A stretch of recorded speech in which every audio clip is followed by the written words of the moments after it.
Hello and welcome to the Innovation Support for Business Go Create Grants application details presentation. My name is James Rule. I'm a freelance consultant providing compliance support to ISfB on their European funded programs. Hopefully you've already listened to the introductory overview presentation. This one provides details on the ISfB Go Create grant scheme. So we will run through the ISfB programme, we'll look quickly at what support is available, the eligible activities, how the Go Create grants work, and then there is obviously not going to be a live Q&A as this is a recording, but if you have any questions, please send them to the business@oxfordshirelep.com email address, where we will answer them and then add them, if necessary, to the growing list of frequently asked questions that we have on the website. The Innovation Support for Business project has three distinct elements, one of which was the creation of innovation facilities, the Eco Business Centre, the Agile and Smart Labs, and a Smart Oxford co-working space that unfortunately has not been able to proceed. There have been a range of innovation support products ranging from one-to-one meetings to one-to-many workshops, which since COVID-19 have all moved online. And we have the Go Create grants, which are the subject of this presentation. At the moment, the ISfB programme is delivered in partnership with the County Council, ISfB as the main delivery partner, Oxford University, the City Council, Chilwell District Council, and the Oxford University Hospitals Trust, which is the Hill element of the programme. In terms of the Go Create revenue grants, the budget available was £875,000 at the start of the programme. As of the time of recording, which is the 11th of September 2020, we have committed a fraction under 600,000 out of that budget. So that is 599,914 and 57 pence committed, just to be precise, leaving us with £275,085 and 43 pence still to commit. So what that means is that approximately 2/3 of the available budget has now been committed to grants that have either completed or in the process of delivering, and that is since July 2018. So in just over 2 years, we've committed about 2/3 of the available budget. So that tells me that we are likely to commit the entirety of the budget at some point within the next 12 months. The minimum grant that you can request is £1,000, and the maximum grant we anticipate will be £50,000. It is possible to be higher than this, but we anticipate that the maximum is £50,000.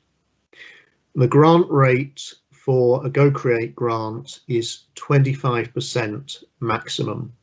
So if you apply for a £50,000 grant, you will need to find £150,000 of match, giving you a total cost of £200,000.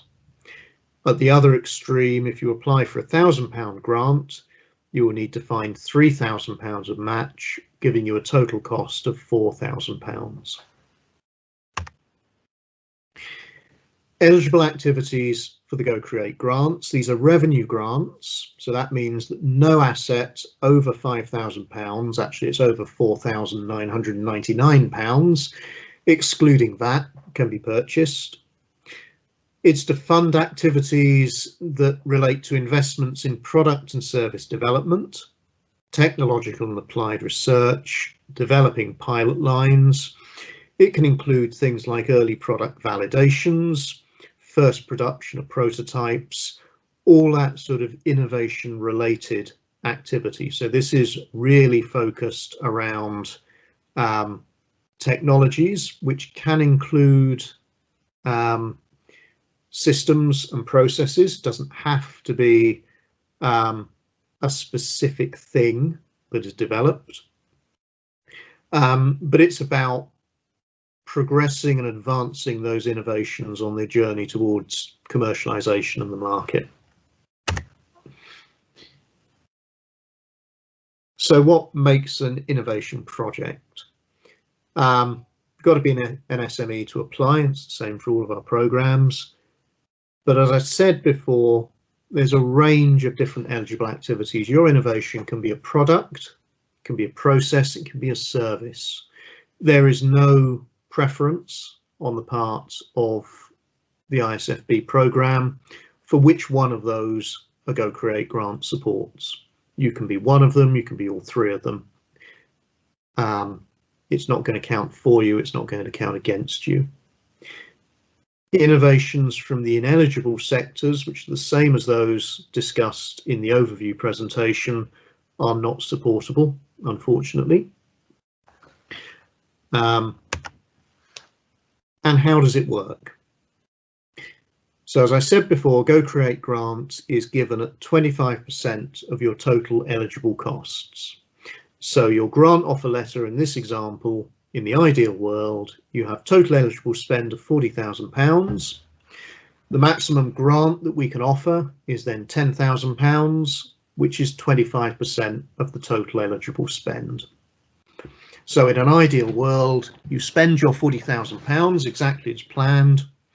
You claim back that £40,000, or you should say you submit a claim for that £40,000. We approve it. We can then reimburse you the £10,000 of grant, which is 25% of the total spend.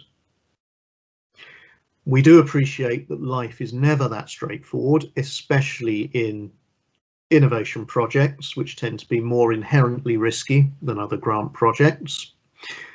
So the two scenarios at the bottom of the slide map out how the grant offer letter operates depending on whether you underspend or overspend. So in the first scenario, based on a grant offer letter that assumed you would spend 40,000 in total, you actually only spend 30,000. The maximum grant we are then able to pay is 7,500, which is 25% of your total eligible spend. However, in the second scenario, delivering your grant project, you end up overspending. So you spend £50,000 instead of the 40,000 that you expected. In this case, the maximum grant that we can pay is only £10,000 because that is the maximum grant that we have offered. The fact that your grant rate at 25% would suggest that you could receive 12,500 is irrelevant. The grant offer letter has set a maximum grant that we will pay, which is 10,000. We do this in order to ensure that the process is fair and transparent to all applicants and to enable us to manage the grant budget, especially as we come into the stages of committing the last parts of the available funding. So for more information on the Go Create grants, you can watch this recording again. You can watch, if you haven't done already, the generic overview presentation. The slides and the guidance notes will be on the Oxlet website. I've mentioned that we have a frequently asked questions section where questions and answers will be updated and the document will be republished whenever they're answered. To be fair, I don't think we've had any additional questions for at least a month over the summer, but I'm sure a new set of webinars is likely to spark some new questions. If you do have questions, please email those to business@oxfordshirelep.com and we'll do our best to answer them quickly and, if necessary, update them into the FAQs. Thank you very much for listening and good luck with your applications.